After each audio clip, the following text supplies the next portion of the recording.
And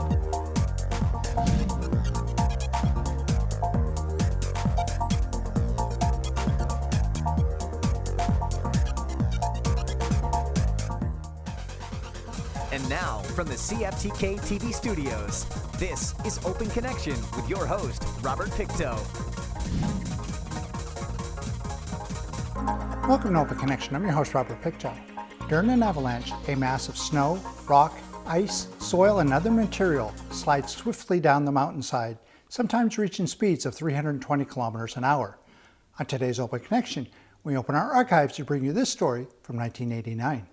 The 350,000 cubic meters of snow buried 250 meters of the CN rail line to a depth of about 12 meters.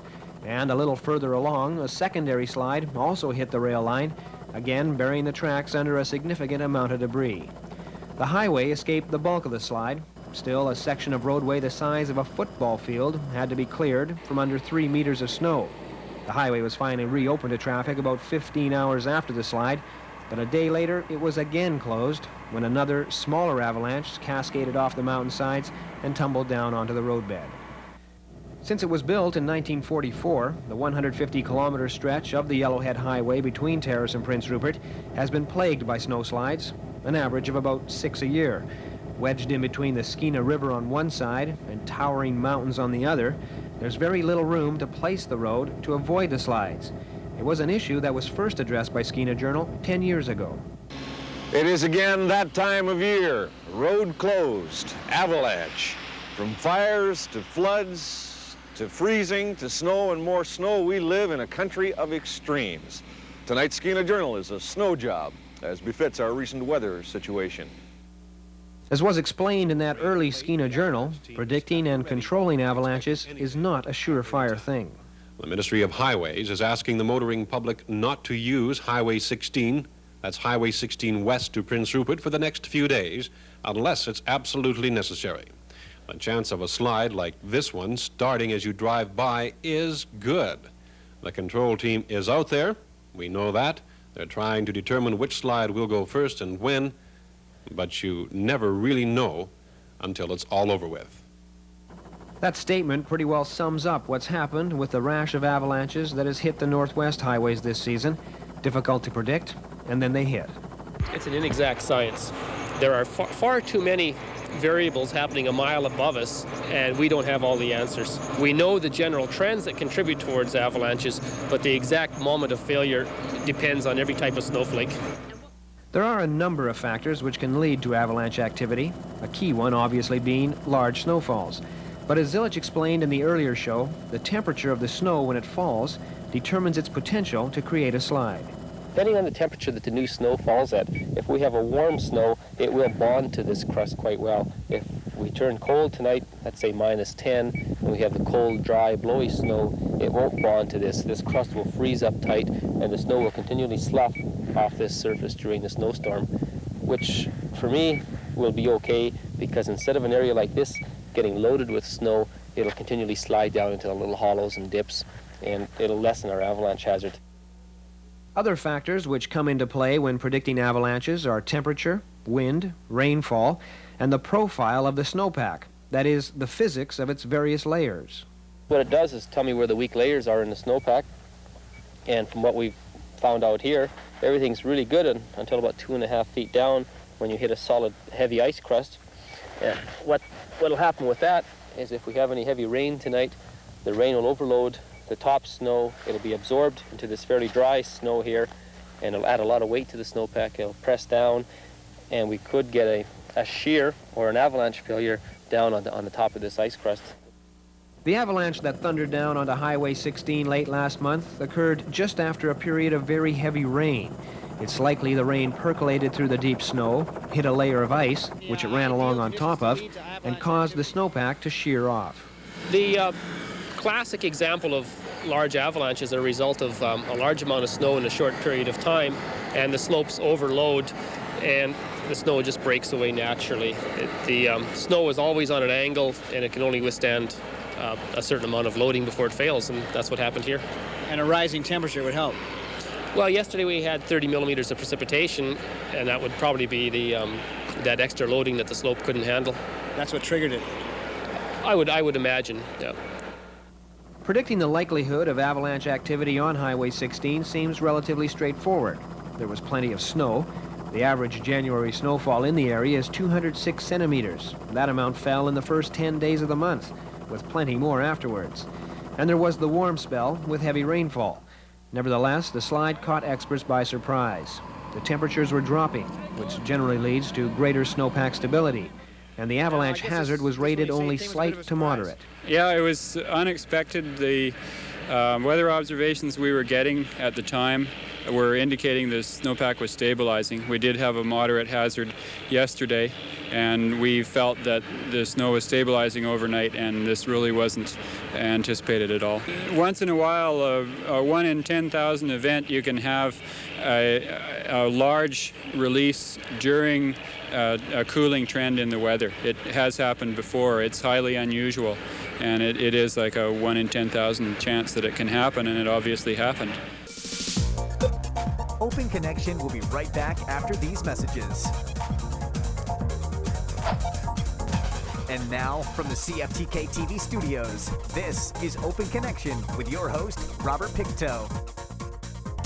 Thank you for staying with us. Unlike its portrayal in movies, noise does not trigger avalanches. Avalanches are caused by 4 factors: a steep slope, snow cover, a weak layer in snow cover, and a trigger. Let's return to the archives to discover what needs to be done before an avalanche is cleared. Before the crews with heavy-duty equipment were allowed in to clear the roadway, technicians made sure it was safe to enter the area by detonating explosive charges up in the start zone of the avalanche. Then it took 3 hours and cost over $5,000 to move the snow off the road, considerably more to dig out the railway. The closure is a nuisance to the traveling public, and it means lost revenue for transport carriers, which have to sit and wait it out. It also causes backup and scheduling troubles for CN Rail. But those are just minor inconveniences compared to the destructive power of an avalanche when people get caught in its path. That very nearly happened with this avalanche. A Prince Rupert man was on his way home, driving this rental truck, when he came around a corner and drove straight into the moving avalanche. He calls it a horrifying experience. Well, couldn't see much because it's nighttime, it's dark and it's raining and it's quite dark out, but all of a sudden there was a big pile of snow in front of me and I could see the snow tumbling along the top of it, and... What went through your mind? An accident. Oh no. Figured you were done for? Sorta. One snowball, once I hit in there, one snowball kind of come down and sort of pushed me a little bit, and I figured, uh-oh, into the river. But, pretty lucky. The front end of the truck was banged up by the force of the avalanche. Chili quickly jumped out, unhurt. But he thought people in a car just in front of him might not have been so lucky. Yeah, well, there was a driver had passed me about 4 kilometers just before, and we figured maybe he might have gotten caught in it. The possibility people were buried under the tons of snow brought out search and rescue crews, which used probes and metal detectors to check the slide. The RCMP's search dog also helped out. I immediately took the dog across the slide path and see if he could give me any indications at all. And what the dog would do is give me any indications of any foreign smell to the area and or human. So we went along the slide path and he gave me one indication. I stuck my shovel in as far as I could. Didn't reach anything and left it there for the other people. The search and rescue chaps came about 5-10 minutes behind me, and they probed the area and dug down and didn't find anything. And we just continued on searching with the dog till I was completed and satisfied he wasn't getting anything. And then I just assisted the search and rescue chaps with the probe line and shoveling and whatnot. Bretfield was one of the first people on the scene of the avalanche. So was tow truck driver Brian Olson. When a slide comes down, there's always a good chance more snow will follow. Scrambling around on the top of a fresh avalanche can be a dangerous undertaking. Yeah, the guy I was with was getting a little panicky and decided we better get going, which was a good idea. I mean, I wasn't into hanging around either. Danger of further avalanche. Yeah, he was worried about it. Because they couldn't see the top of where the avalanche came from, so they didn't know how stable it was or anything. Well, you tend not to think of that too much. We did have a spotter set up quickly after the fact. He put a spotlight on the side of the hill and also an air horn, so if he did notice any movement, he'd let us know. And we'd have an escape route, depending on what position you were on the slide, which way to run for safety. it's like anything else. You know, if there's human life involved, you tend to try to do your best to, you know, save that person. Fortunately, no one has been caught in any of the dozens of avalanches to hit Northwest highways this season, but that's just pure chance. The destructive force of a wall of fast-moving snow is incredible. Almost anything in its path is destroyed, especially something as inconsequential as a wood-frame structure. Even trains are tossed like a child's toy. In 1982, a CN rail worker was killed when struck by an avalanche. He had been helping to dig out a train, which was buried by an earlier slide. But the most destructive avalanche to hit the highway between Terrace and Prince Rupert occurred early one January morning in 1974. It demolished a truck stop cafe 50 kilometers west of Terrace. 8 people were in the cafe, most waiting for the weather to improve and for snowplows to clear the road. Suddenly, at about 8:30, the avalanche struck, burying the service station under tons of snow. 7 people died. There was just 1 survivor. The first victim discovered was a grader operator. The last body dug from the debris was the daughter of the service station owner, 19 hours after the slide hit. She was reportedly still in her bed. Miraculously, male truck driver Bill Zobel was pulled from the rubble alive. He had been buried for almost 7 hours. As a result of this disaster, the government appointed an avalanche task force, and avalanche control experts were hired to control the danger in high-risk areas. Open Connection will be right back after these messages. And now, from the CFTK-TV studios, this is Open Connection with your host, Robert Pictou.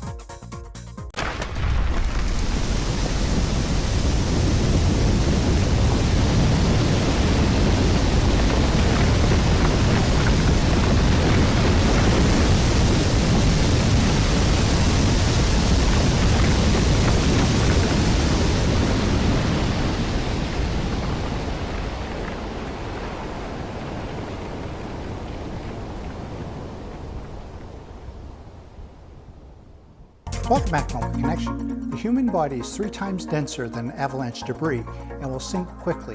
When the slide slows, clear airspace to breathe, then punch your hand skyward. Once the avalanche stops, it settles like concrete. Let us return to the archives as one person describes how he survived an avalanche. Very few people get caught in an avalanche and ride it out to talk about it later. Even small slips can be surprisingly fatal. By very nature of the sport they practice, skiers run the greatest risk of being caught in an avalanche. It's only by some strange twist of fate that the smashing snow sucks you in and then somehow spits you back out, to talk about it later. It happened to Mike Zilich in the spring of 1986 at the Bear Pass near Stewart. He had finished avalanche control work and was skiing out to the highway at the end of the day, but he picked the wrong route and very nearly died because of it. It was a very, very small slide. It caught me. It was just a complete feeling of being out of control. I was being pushed down the mountain. My skis were like anchors. I couldn't get them out at all. And then I fell down, and then my instincts were to bring my arms up in front of my face for protection.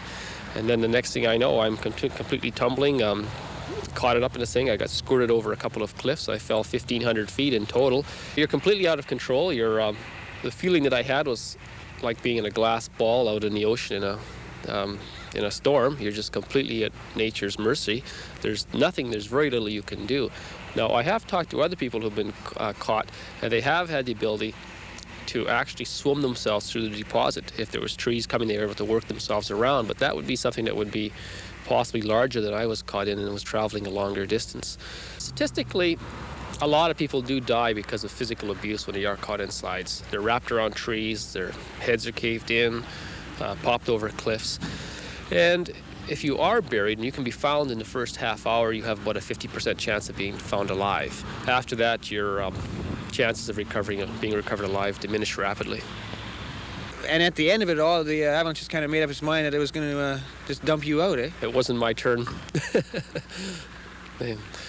Get another chance, but now hopefully I won't have another chance because I'm super cautious now. It's just like you've been burned once and you don't, you're looking over your shoulder. You're almost to the point of being paranoid sometimes. Mother Nature bats last. Winter travel on the Yellowhead Highway will always be a challenge. Black ice and blizzard-like conditions are the most common concern, but as has been made apparent this year, the chance of being struck by an avalanche is there. remote, but still a possibility. When conditions are prime, technicians will try to control the danger by purposely triggering a slide. And over the years, highways engineers have realigned the road to keep it as far away as possible from the bottom of the 44 avalanche zones that line the route.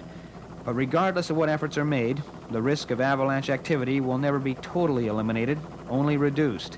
And winter travel on the route will always present an added element of danger. There's no contest. The #1 topic on the minds of millions of North Americans over the past couple of weeks has been the weather. It all started with the big chill in Alaska. For 2 weeks, Alaskans had been struggling with brutal temperatures as low as -55. Add the wind chill factor to make that -85. And then the cold front began to move south. Within a matter of hours, the enormous cold mass had engulfed western Canada and much of the midwestern United States. At least 13 people died as a result of the deep freeze. In BC, 2 people were killed in traffic accidents, and in Alberta, 7 men died while shoveling snow or pushing cars. Traffic was brought to a standstill in Calgary and Edmonton, where blizzard conditions forced the closure of many schools and businesses. People were warned to stay inside to avoid the dangers of the sub-zero temperatures, such as frostbite and hypothermia.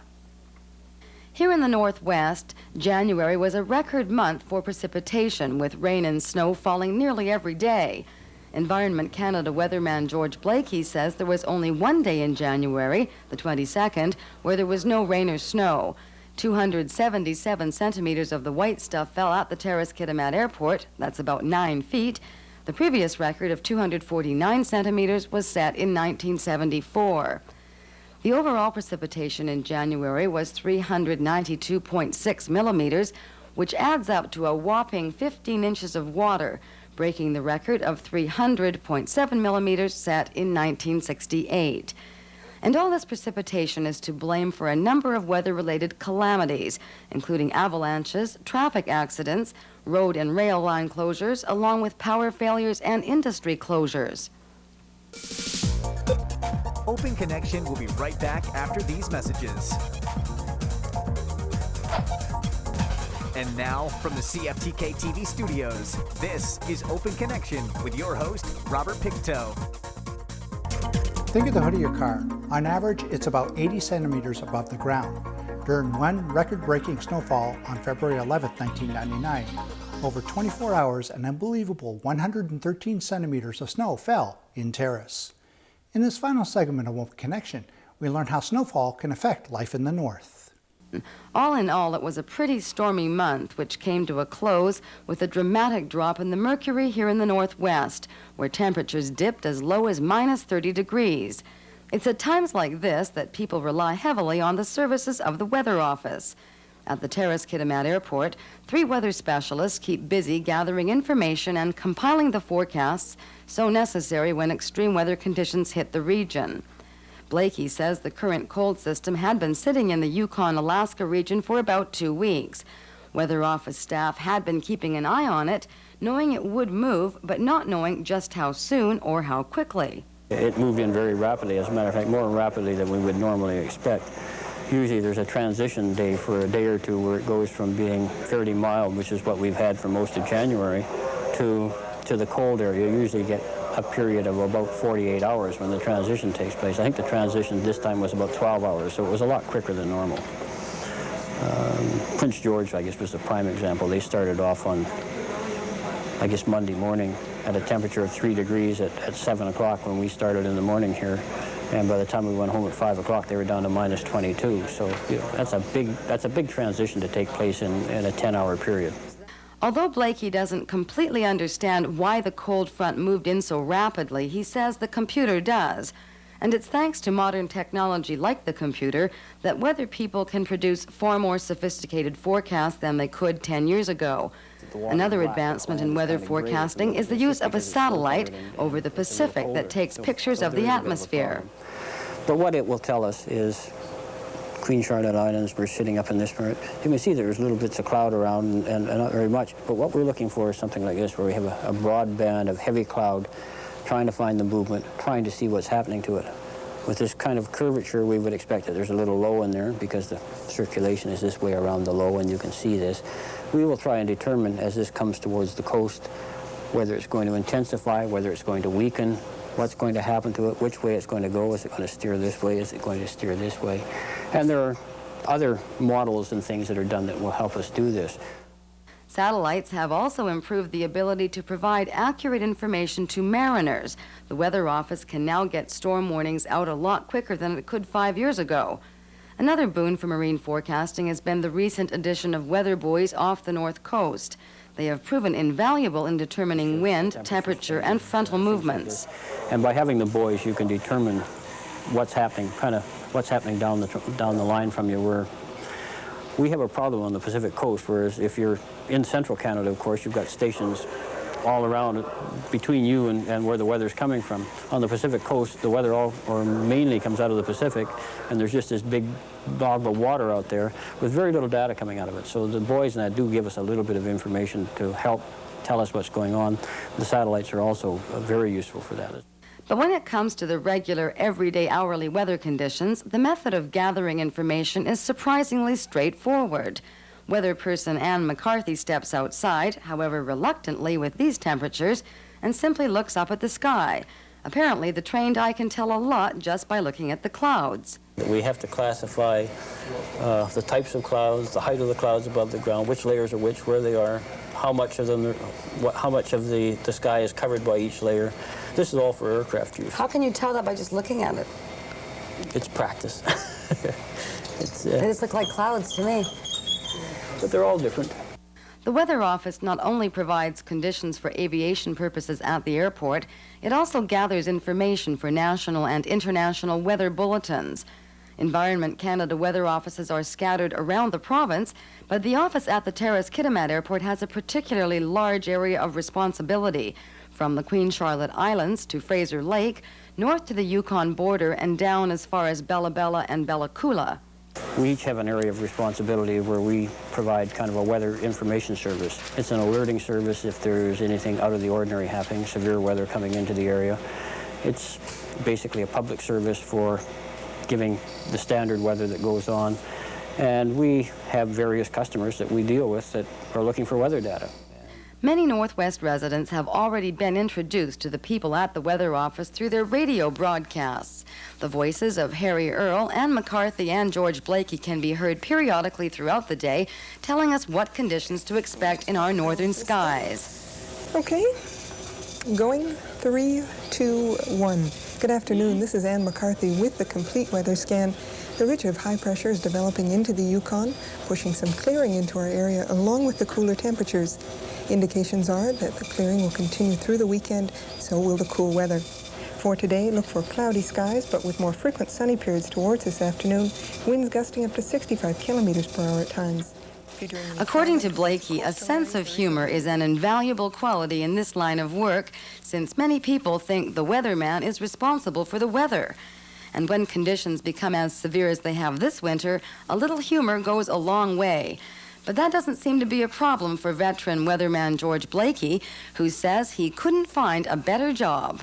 It's a great job. You get paid for looking at the sky. I mean, you know, how many people get paid for looking at the sky? Thank you for joining us for this episode of Open Connection. The greatest distance in the existence of man is not from here to there, but a connection from his mind to his heart. If we can conquer that distance, we can soar like an eagle and realize our immensity within. I'm Robert Pictou.